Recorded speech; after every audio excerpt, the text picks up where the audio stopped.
Hello everyone, চলে এসেছি আবার একটা নতুন ব্লগ নিয়ে। এই ক্লিপটা নেওয়ার আমার আদ্রা থেকে। এবার তোমরা যথেষ্ট ভাবছই যে কলকাতা থেকে হঠাৎ করে আদ্রা কখন এলাম বা কেনই বা এলাম, সেটা জানার জন্য পুরো ব্লগটাই তোমাদের দেখতে হবে।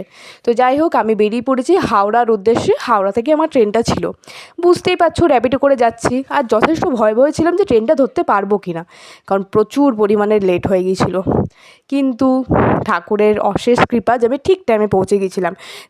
ঢুকে দেখি ট্রেনও আসেনি। যাই হোক, তো ট্রেনের জন্য ওয়েট করতে করতে দেখছি ট্রেনও চলে এসছে। ট্রেন দেখে আমি এতটা এক্সাইটেড যে প্রায় 3 মাস পর আমি বাড়ি যাব, মানে মারাত্মক পরিমাণে এক্সাইটেড। আমি হাওড়া স্টেশন থেকে এতটা এক্সাইটমেন্ট মনে জীবনে কোনো দিন হয়নি, যেটা কালকে হয়েছি, গতকাল। আর আমি ট্রেনে করে আদ্রা নামিনি, আমি নেমেছিলাম বাঁকুড়াতে। তোমরা অনেকেই জানো আর অনেকেই জানো না যে আমার মা গত 5 দিন ধরে বাঁকুড়া সেবানিকেতনে ভর্তি। কেন ভর্তি হয়েছে, কী কারণ, সে বিষয়ে বিস্তারিতভাবে আমি আর আমার বোন যথেষ্টই বলবো। তো সেটার জন্য একটুখানি ওয়েট করতে হবে।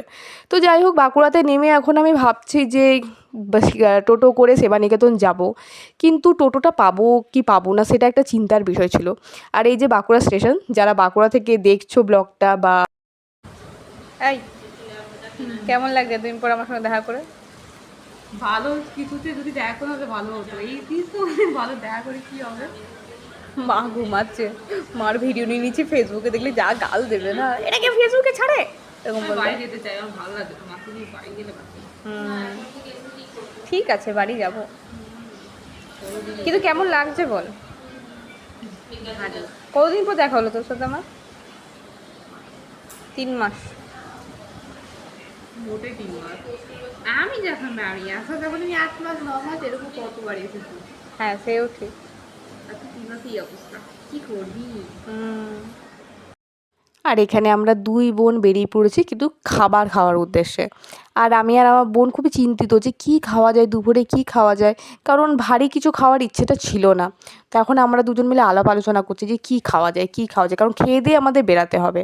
আর এই যে গাড়ি করে চলেই এসেছি, এই যে আদ্রার ফ্লাইওভার, মানে ফ্লাইওভারটাকে দেখে আমার এত ভালো লাগছে। কত বছর ধরে আমি এটা তৈরি হতেই দেখেছি, আর যখন তৈরি হয়েছে আমি চাপার সুযোগ পাইনি। এই 2 দিন ছুটিতে আমার মানে ইচ্ছেই করছে না যে বাইরে বেরাই বা বাইরে বেরিয়ে একটু ফ্লাইওভারটায় যাবে, একদম ইচ্ছে করছে না। আর এই যে আমার বোন, মানে শনিবার মানে ও গ্রহরাজের কাছে পুজো দিতে যাবেই, মানে অবধারিত। আর গতকাল ছিল শনিবার।